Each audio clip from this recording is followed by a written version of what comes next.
All right. Thank you, Dennis, and thank you, everybody, for coming out today. David G., grateful recovering alcoholic and lustaholic from Oklahoma. I have a sobriety date in both programs, AA of August 1994 and SA of October 1st, 2019. I'm really grateful to come out and do this each week. I know everybody says thank you for coming, but thank you guys for coming, because it has really taken my recovery to the next level by coming out and doing this each week. I've been doing these book studies for a long, long time. You know, one of my earliest mentors was Charlie P. of Joe and Charlie. And what he had taught me and what I'd learned from him in the book and other things has just been life-changing through the years. However, I did suffer with lust and Alcoholics Anonymous for more than 25 years before I finally bottomed out. I tried to get sober over and over and over and over with that, using the very book, the very steps that AA provide. However, I wasn't able to do that until I found out that I wasn't battling sexual acting out, I was battling lust. And I cannot win that fight. There's just no way I can. And I didn't realize that. So in September of 2019, I hit a bottom with that inside of the program and found my way back to the rooms of SA. It hadn't been my first trip over here, but it was the first time that I come back with a deadly earnestness. And at that time, I began to go through the book with a guy. And we went through this work yet one more time.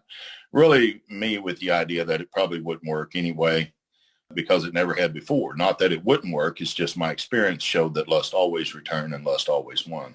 But by the grace of a loving God in this fellowship and this book and the directions as outlined in it, I've had an awakening, and I've been lust free for a long, long time. Not just sexually acting out free. I've been lust free for a long time, and I am so grateful for that.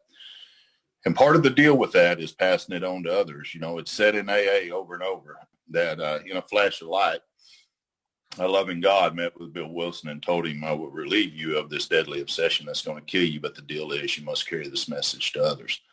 And that's the deal. We either do it or we fade away. And it seems like, if we don't drink or we don't act out or whatever it is we do, we don't grow. And that's been my experience. Not that I didn't work with other people, because I did, but there were so many things missing. And we're going to look at a whole lot of that. We've looked at a lot of that through the week. Steps 10 and 11 was very big in the program. I'd never practiced those. And I have guys on the call that I sponsor today, and every one of them will tell you where we begin is in steps 10 and 11. As we work through the steps, many of them now I begin to start to work with other people, and it's been a great thing to be a part of. So I'm very grateful to be a member of Sexaholics Anonymous. I'm very grateful that those men are in my life, and each one of you. I've met some wonderful people, and I just look forward to a fellowship, of the Spirit and continuing to grow. Last week, we bounced around quite a bit in the book.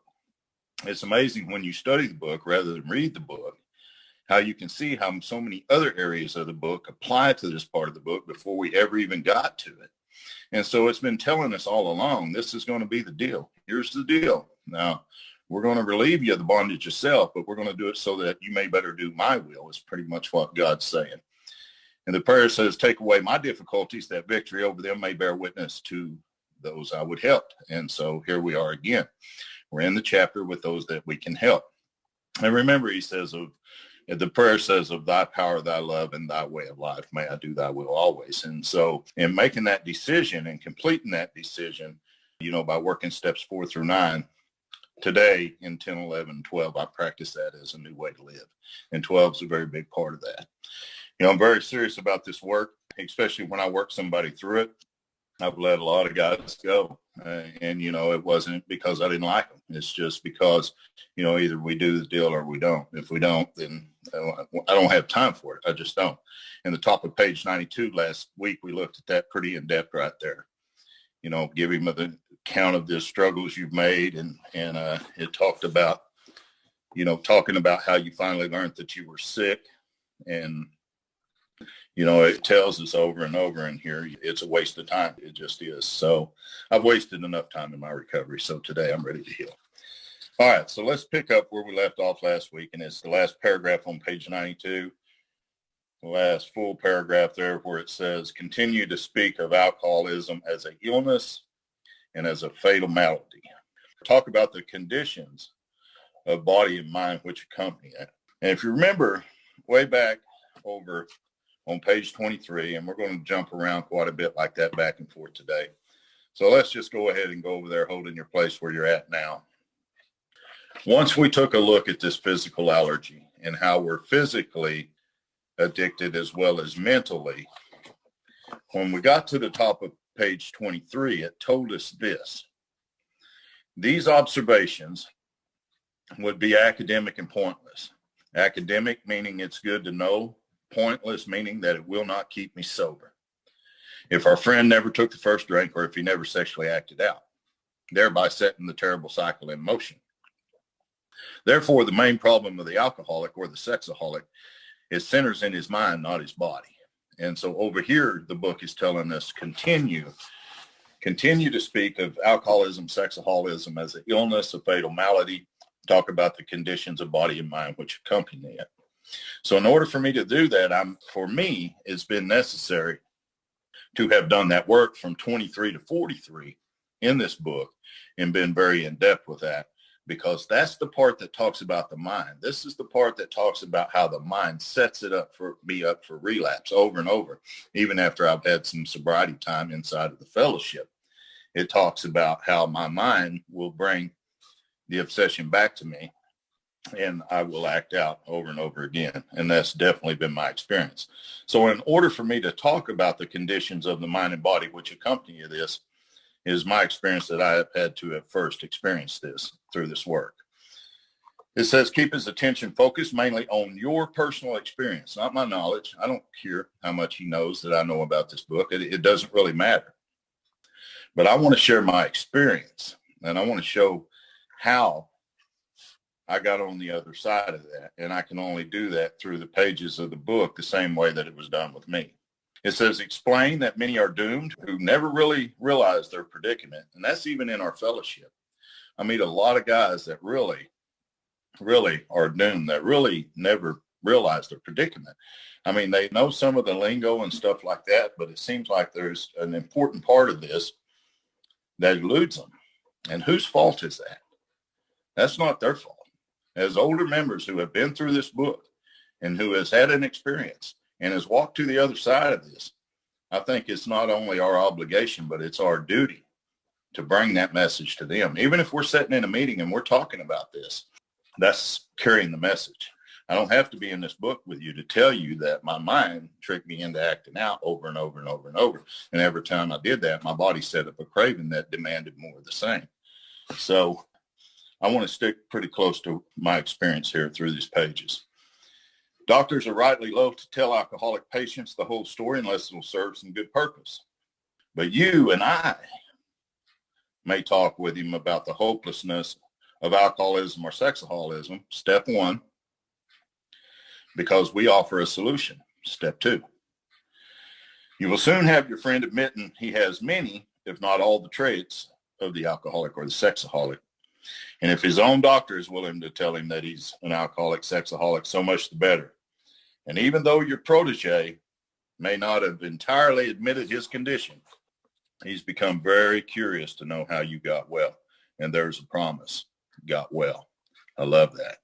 In front of this book, it told me in the very beginning, way back over on the title page.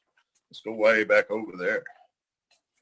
In the big, bold letters, Alcoholics Anonymous, first couple of pages in the book.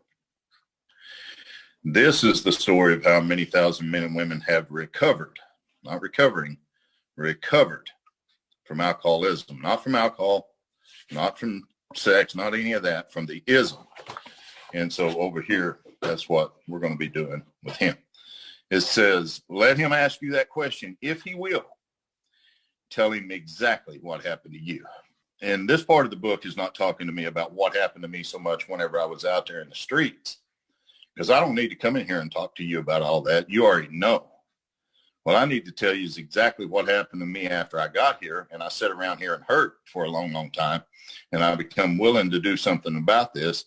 And at that time, God sent a man into my life and told me exactly what had happened to him. And as a result of what he done, I done the same thing, and here I am today.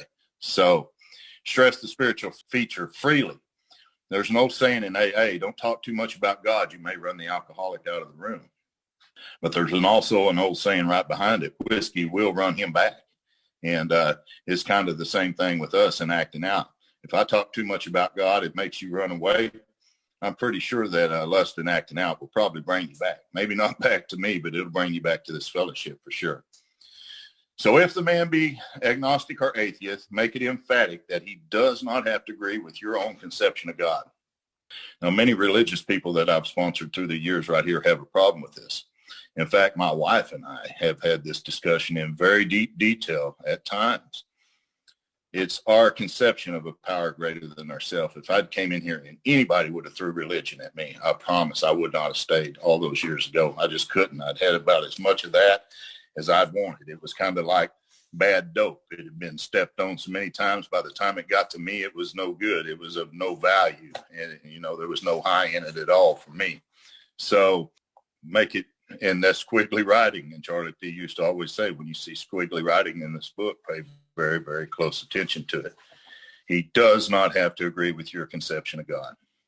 He can choose any conception he likes, provided it makes sense to him. But the main thing is that he be willing to believe in a power greater than himself, step 2, and that he lived by spiritual principles, steps 3 through 12. Now, holding our place right there, let's run back over here to page 47 for just a minute. And I know we came through this work a while back, but we want to look at where that part of the book ties in with this part of the book. And it says, and this is a spiritual exercise. If you'll go back through the recordings, you will see that this is called a spiritual terms exercise. There is what we call an assignment sheet that's attached to the recordings, and it will be able to help you get a better idea of what we're talking about here. When therefore we speak to you of God, we mean your own conception of God, not mine, not anyone else's, yours. This applies to the other spiritual expressions which you find in this book. Do not let any prejudice, any prejudged old ideas that you may have against spiritual terms deter you from honestly asking yourself what they mean to you. At the start, this is all we need to commence spiritual growth. What a beautiful sentence right there. To affect our first conscious relation with God as we understood him. And if you do that exercise as it's outlined right there, then you will understand completely what that sentence is talking about. Drop down to the next paragraph. We needed to ask ourselves but one short question. Do I now believe? The agnostic has always believed. He has never used the power of God in his life too much, but he has always believed that there's something. So do I now believe? That's talking to the agnostic. Or am I even willing to believe? That's talking to the atheist, that there's a power greater than myself. And as soon as a man says he does believe, the agnostic, or is even willing to believe, the atheist, we emphatically assure him that he's on his way. Connect that back to 93, where we stopped just a few minutes ago. The main thing is that he be willing to believe in a power greater than himself and that he live by spiritual principles. When dealing with such a person, you'd better use everyday language to describe spiritual principles. There's no use arousing any prejudice he may have against certain theological terms and conceptions about which you may already be confused. And there it is again. The connector to that is page 47 at the very top of the page that we went over. Don't raise such issues no matter what your own convictions are. And I've seen a lot of people do this, and it really hasn't worked out too well through the years, trying to pretty much force someone to believe that the way that they believe in is not good. And even with the book, I found myself, you have to do this, you have to do this, you have to do this way. I don't do that anymore because really it's the same thing. It may not be worded the same, but it's the same thing, I promise. So your prospect may belong to a religious denomination. His religious education and training may be far superior to yours. I have a couple of people today on the call that I sponsor, and this sentence absolutely applies. They have far more religious education and training than I've ever had. And that's fine. That's great. I learn a lot from those guys. But I want to connect this back to page 87 for just a second. Because in our morning meditation, instead of me fighting this, I want to come together with this now. I want to integrate this. And we're going to drop down to about the second to the last paragraph there on page 87, and it says, if circumstances warrant, we ask our wives or friends to join us in morning meditation. If we belong to a religious denomination, which requires a definite morning devotion, we attend to that well also. If not members of religious bodies, we sometimes select and memorize a few set prayers which emphasize the principles with which we have been discussing. So I'm going to be able to share that with this man and him share his with me, and we're going to take what we like and we're going to leave the rest. So his religious education and training may be far superior to mine. In that case, he's going to wonder how I can add anything to what he already knows. But he will be curious to learn why his own convictions have not worked so well and why yours seem to work so well. He may be an example of the truth that faith alone is insufficient.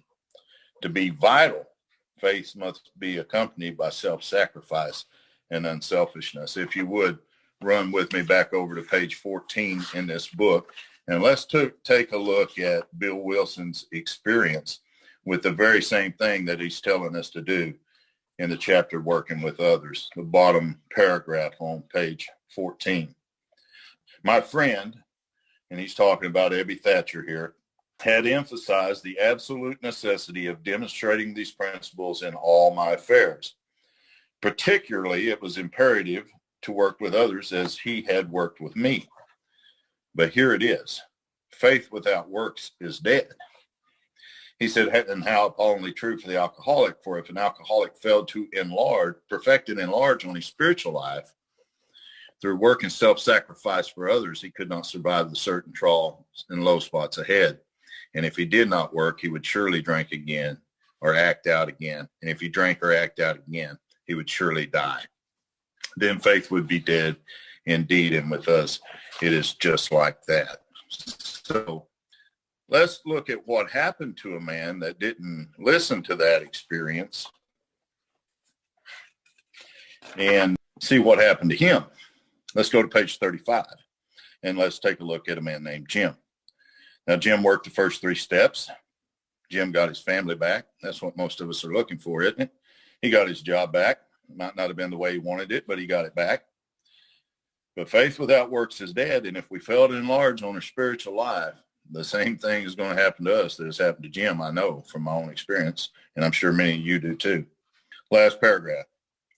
We told him what we knew of alcoholism. That's step 1. The answer we had found. That is step 2. He made a beginning. That is step 3. His business was reassembled. He began, look at the promises that start. And he began to work for a salesman through a business that he had lost through drinking. All went well for a time, but, and here it is, he failed to enlarge on his spiritual life. So in other words, steps 4 through 9, he did not take. He rested on the first 3 steps, and it ended up taking him out. So to his consternation, he found himself drunk or sexually unsober half dozen times in rapid succession. And if you read the rest of the story, it will give you a bird's eye view of what's happened and what will happen if we don't enlarge on our spiritual life. So back to page 93 there, where we read, be vital. Faith must be accompanied by self-sacrifice and unselfish constructive action. Let him see that you're not there to instruct him in religion. Admit that he probably knows more about it than you do. I have absolutely no problem with letting somebody know that today. I'm quite sure you know more than I do about any of this, and I'm not even going to bring any of it into it. But call to his attention this fact, and some people don't like to do this because it does arouse a little anger from time to time, that however deep his faith and knowledge, he could not have applied it, or he would not have drank or sexually acted out. Perhaps your story will help him to see where he has failed to practice the very precepts he knows so well. We represent no particular faith or denomination. Thank God for that sentence. When I first came to Alcoholics Anonymous and I read that, I thought, thank God. We're dealing only with general principles common to most denominations. Outline the program of action. Here's what we're going to want to do. Outline the program of action, explaining how you made a self-appraisal, step 4, and how you straightened out your past, steps 8 and 9, and why you're endeavoring now to be helpful to him, step 12, It is important for him to realize that your attempt to pass this on plays a vital part in your own recovery. So actually, he may be helping you more than you are helping him. Make it plain he is under no obligation to you, that you hope only that he will try to help other alcoholics, sexaholics, when he escapes his own difficulties. And that's one of the things I talk about with my sponsees from the beginning, is once that you overcome this, once that you work through these steps, it's your obligation and it's your duty to bring this to the next sexaholic. Suggest how important it is that he place the welfare of other people ahead of his own. And I tell you, that's practice. It takes practice there. It really does. That's not something we're able just to wake up one day and say, okay, I think I'll do that today. No, that's something that we're probably going to have to practice for a long, long time. And so if my memory serves me correctly, that's one of the directions it gives us over on page 20 of this book as we're coming through. And there is a solution on page 20. Well, actually starts on the bottom of page 19 there. At the last couple of sentences of that paragraph says, most of us sense that a real tolerance of other people's shortcomings and viewpoints and a respect for their opinions and attitudes, which makes us more useful to others, our very lives as ex-problem drinkers, and there's a promise, ex-problem, depend upon our constant thought of others and how we may help meet their needs. So it told us way over here that that's what we were going to be doing once we got to this step. And in fact, most of us are doing it long before we get to this step. So make it clear he's not under any pressure, back on page 94, that he needn't see you again if he doesn't want to. I do that with people on the call today, and that's one of the things that we talk about. We go through the program of action. We talk about starting with step 10 from day one and step 11, the nightly review. We talk about backing up to the front of the book and working the steps in order and doing the work as it's outlined. But one of the things that I always do before I hang up the phone, I always tell them this: if you want to do the work, call me your sponsor and your friend. If you don't, call me your friend. And we leave it at that. It says you should not be offended if he wants to call it off. I've had that happen a few times, for he has helped you more than you have helped him.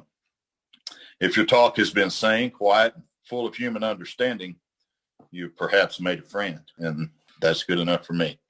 You may have disturbed him about the question of alcoholism, sexaholism. This is all to the good. In AA, they say you may not have had the last drink you've ever taken, but you've definitely had the last one you're ever going to enjoy, I promise. And so over here is kind of the same way. It might not have been the last time you've ever acted out, but it'll be the last time you ever enjoyed acting out, I promise. Once you get a taste of this work, that enjoyment is gone. And for most of us, it's gone long before that. So the more hopeless he feels, the better. And we know that because the book tells us that we have to be pretty badly mangled. Some of us have to be pretty badly mangled before we will commence to see this way of life. He'll be more likely to follow your suggestions. Now, your candidate may give good reasons why he need not follow all of the program. Boy, I've had that happen to me just recently. Phone don't work. It doesn't do this, doesn't do that. One of my first questions, what's your main form of acting out? And it's usually, the internet and masturbation, and that's usually done with a phone or some type of a device. So, but there's a lot of good reasons that people try to give why they shouldn't follow all of the program. This isn't a part of their faith tradition, this or that. My question always is, how has that worked out for you up to this point? I'm not here to instruct you what to do or not to do, but if we're going to work together, we're doing this, and that's just the way it is. So he may rebel at the thought of a drastic house cleaning. There's step 4. So that's coming, which requires discussion with other people. There's step 5. Let's hold our place right there for just a minute. Let's go back to page 25 in this book. And let's see what it told us, that if we were interested in this solution, there were 2 things that we were going to have to do to be successful. And here it is. When you get to page 25, the squiggly writing, it's very important to pay attention to that when we see it. There is a solution. Almost none of us like the self-searching, the leveling of our pride. There's step 4. The confession of our shortcomings. There's step 5. But look at this sentence, which the process requires for successful consummation. So it tells me there, if I'm going to be successful and I am going to unify and join as one, that word consummation, that's what people used to use whenever they got married way back. Look that word up, see what it means. Consummation, if I'm going to be successful, then this process is going to require me to do steps 4 and 5 pretty in depth. And we see it right there where we left off on page 94, bottom paragraph. He may rebel at the thought of a drastic house cleaning, step 4, that requires discussion, step 5. Do not contradict such views. I've fell short of that sentence many times. Tell him you once felt as he does, but you doubt whether you would have made much progress had you not taken action in steps 4 through 9. On your first visit, so that tells me I may be making more than one visit to this man. On your first visit, tell him about the fellowship of Alcoholics Anonymous. Now, I think a lot of people get the fellowship and the program confused. I hear people tell me all the time, I've been in and out of this program for years and years and years. I don't believe that. You may have been in and out of this fellowship for years and years and years, but the program is outlined in the book, and many of us have not been in and out of that for many, many years. The fellowship and the program is something different. It wasn't always that way, but it's been that way for a long, long time. If he shows any interest, lend him your copy of this book. Now, that's one direction I don't really follow too well right there. I'm more than happy to buy a book, send a book, do anything I need to a book, but most likely I'm not going to be lending out my copy of my book, and that's just selfishness on my end. So anyway, let's take a look at the top of page 95 here. Unless your friend wants to talk further about himself, don't wear out your welcome.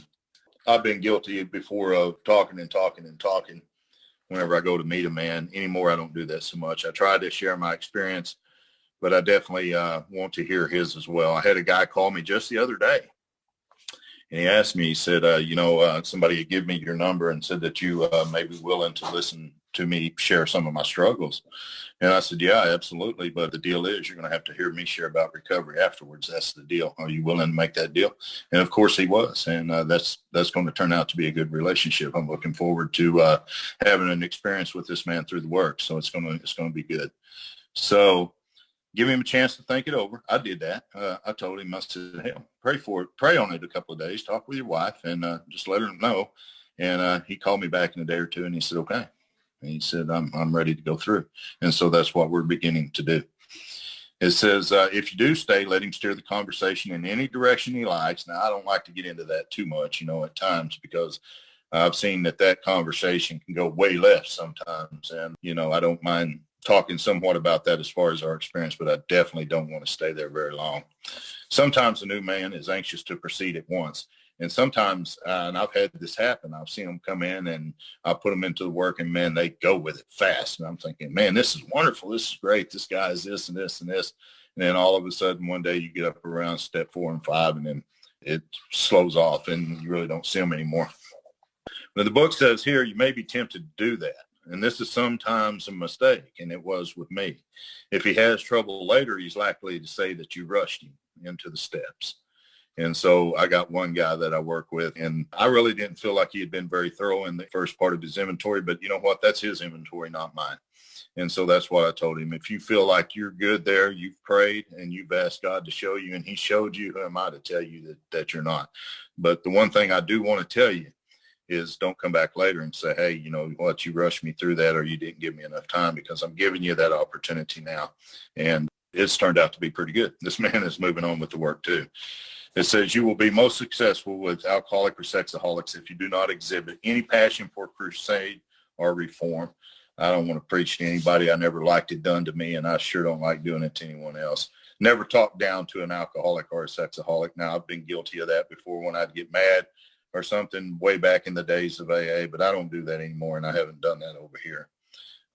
From any moral or spiritual hilltop, simply lay out the kit of tools for his inspection. Let's go back to page 25 for just a second, because over here, before we have this experience, we're going to talk about a kit of spiritual tools that is going to be laid at our feet, and that we're going to lay at the feet of the people that we're trying to help. And where I stopped reading there about the consummation just a little bit ago, let's see what the rest of that paragraph says. But we saw that it really worked in others, and we had come to believe in the hopelessness and futility of life as we'd been living it. There was step 1. When therefore we were approached, so you see who does the approaching there. We are the one to do the approach and the one that is sponsoring, same as mine did with me, like he says right here. We were approached by those in whom the problem had been solved. And remember, the problem is located there on page 45 of the book. The problem is not lust, and it's not acting out, and it's not any of that. Lack of power is our dilemma. And so there was nothing left for us but to pick up the kit of spiritual tools laid at our feet. We've found much of heaven. We've been rocketed into a fourth dimension of existence, which we had not even dreamed. And that has definitely been the case here. So back to page 95, he says this: show him how they work with you. Don't tell him, show him. And that was the greatest thing my sponsor ever did for me. He showed me exactly what he had done. He didn't tell me, he showed me through this book. And that's been a beautiful experience. Offering friendship and fellowship, and tell him that if he wants to get well, you'll do anything to help. And I told a guy this just the other day: I will jump through hoops for your recovery, but I won't work any harder for your recovery than you work for your recovery.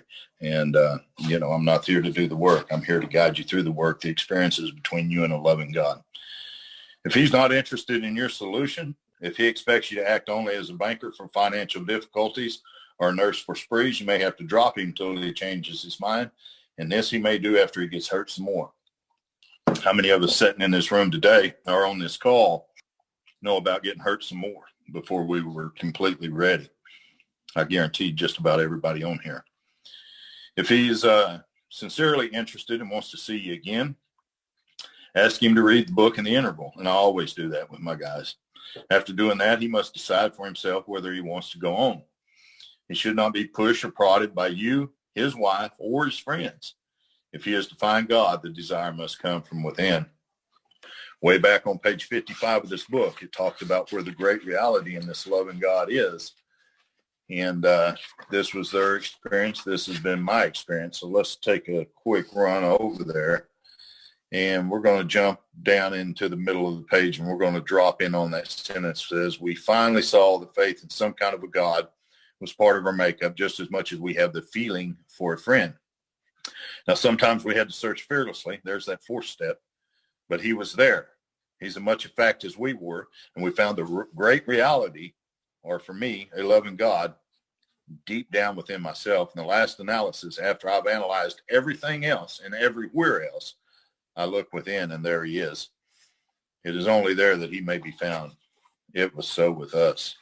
So, bottom paragraph back on page 95. If he thinks he can do the job in some other way or prefers some other spiritual approach, encourage him to follow his own conscience.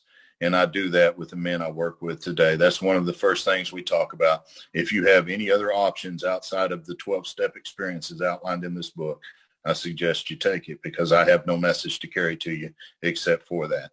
I can't bring a religious experience to you, any of that, because I don't know any of that. There are many other books, and AA is definitely not the only way. I've found that out through the years, but I know that it's the only thing that has worked for me. And I've tried everything else, and going through this work has been the only thing that has worked for me.